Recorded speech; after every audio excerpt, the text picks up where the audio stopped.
Nah teman-teman, lalu apa kira-kira yang harus dilakukan oleh Anies Baswedan setelah tidak menjadi calon gubernur baik di DKI Jakarta maupun di Jawa Barat?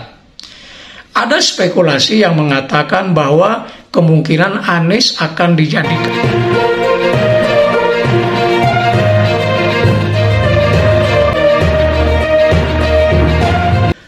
Halo teman-teman, bertemu lagi dengan saya di IRC13 Channel. Apa kabar semuanya? Semoga Anda dan kita semua baik-baik saja, tetap semangat menjalankan aktivitas hidup.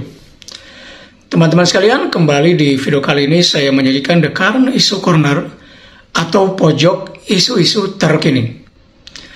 Untuk isu kali ini saya akan membahas tentang nasib Anies Baswedan setelah tidak menjadi calon gubernur. Teman-teman sekalian, seperti diketahui bahwa Anies Baswedan pada akhirnya tidak berhasil menjadi calon gubernur. Pertama di DKI Jakarta, yang sebelumnya santer diberitakan bahwa PDIP akan mengusung Anies setelah ada keputusan MK yang memungkinkan partai kepala banteng itu bisa mengusung calonnya sendiri.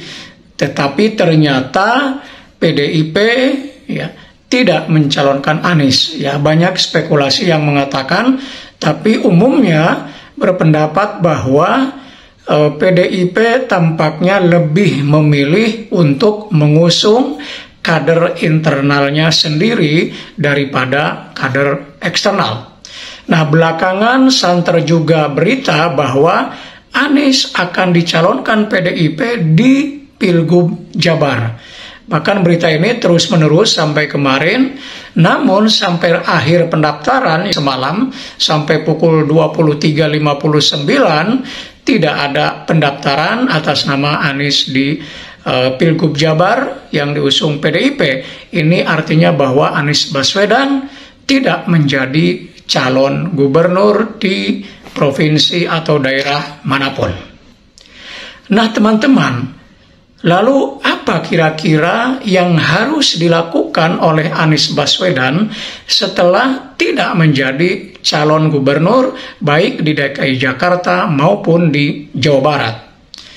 Ada spekulasi yang mengatakan bahwa kemungkinan Anies akan dijadikan salah seorang menteri pada kabinetnya Prabowo Gibran. Tetapi menurut saya kalau sampai Anies menjadi menteri, meskipun secara politik lebih menguntungkan karena tentu namanya akan terus dikenal publik sebagai menteri gitu ya, dan ini investasi politik untuk 2029 nanti, tetapi menurut saya tampaknya kurang elegan ya. Artinya dulu Anies yang menjadi pesaingnya Prabowo di Pilpres 2024, dan sekarang pun ketika wacana diajukan oleh PDIP itu kan juga jelas berseberangan dengan kabinet atau pemerintahan yang nanti akan berkuasa, yang partai-partainya atau partai-partai pendukungnya tergabung dalam koalisi Kim Plus ya. Sehingga kalau sampai Anies misalnya menerima tawaran menjadi menteri, menurut saya secara politik tidak elegan. Nah lalu kalau begitu apa yang sebaiknya dilakukan oleh Anies dalam rangka investasi politik di 2029 atau membuat namanya tetap berkibar di publik Indonesia? Menurut saya adalah membentuk partai politik baru ya. Membentuk partai politik baru ya tentu dengan nama yang punya distingsi, dengan visi misi sebagaimana Anies yang dimiliki Anies selama ini dan lain sebagainya, sehingga partai politik itu bisa menjadi alternatif dari partai-partai politik yang ada saat ini. Tentu tantangannya berat ya, finansial dan struktur jaringan dan sebagainya ya, tapi tidak ada sesuatu yang tidak berat. Semua pekerjaan, semua apapun sesungguhnya berat. Tinggal bagaimana ya yang bersangkutan melakukannya. Saya kira dengan ketokohan seorang Anies gitu ya. Selama ini di mana para pendukungnya juga banyak di berbagai tempat, di berbagai kalangan, maka menurut saya peluang mendirikan partai politik baru dan kemudian mendapatkan hati di masyarakat itu sangat besar.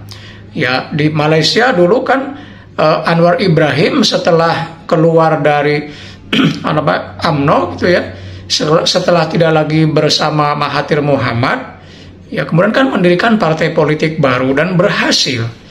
Jadi ada presiden yang baru. Di Indonesia memang partai politik baru sejauh ini belum ada yang benar-benar berhasil ya. Elektabilitasnya masih di bawah parliamentary threshold pada saat pemilu kemarin atau yang sebelumnya juga. Tetapi itu bukan berarti partai politik baru tidak punya peluang. Saya kira tergantung bagaimana nanti Anies Baswedan sebagai pendiri yang mengelola partai politik tersebut dengan baik secara modern dan lain sebagainya. Jadi menurut saya itulah yang harus dilakukan Anies untuk investasi politik 2029.